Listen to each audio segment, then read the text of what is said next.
শার্লিকে ভুলে এবার নিজের জীবনের নতুন অধ্যায় শুরু করলেন অভিনেতা মৃত্যুঞ্জয় ভট্টাচার্য। বিয়ের পিঁড়িতে বসলেন অভিনেতা।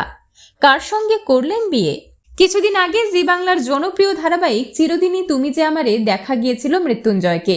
বর্তমানে আকাশ আট চ্যানেলে খনার কাহিনী ধারাবাহিকে কৃপাচার্য চরিত্রে নজর কাড়ছেন মৃত্যুঞ্জয়। তবে এবার একেবারে বাঙালি বরের বেশে বিয়ের আসরে হাজির হয়েছিলেন অভিনেতা মৃত্যুঞ্জয় ভট্টাচার্য। সাত পাকে বাঁধা পড়লেন চৈতালি দত্তর সঙ্গে। শার্লি মোদকের সঙ্গে দীর্ঘদিনের প্রেমের সম্পর্ক ছিল মৃত্যুঞ্জয়ের, কিন্তু সেই প্রেম ভেঙে যায়। গত বছর অভিনেতা অভিষেক বাসুর সঙ্গে আইনি বিয়ে সেরেছেন শার্লি, আর এবার নিজের জীবনের নতুন অধ্যায় শুরু করলেন অভিনেতা মৃত্যুঞ্জয় ভট্টাচার্য। বিয়ে করলেন চৈতালিকে। একেবারে বাঙালি নিয়মকানুন মেনেই বিয়ে হলো মৃত্যুঞ্জয় আর চৈতালির। বিয়ের বিভিন্ন মুহূর্ত এলো প্রকাশ্যে। মালা বদল, সিঁদুরদানের মতো অনুষ্ঠান নজর কাড়ল।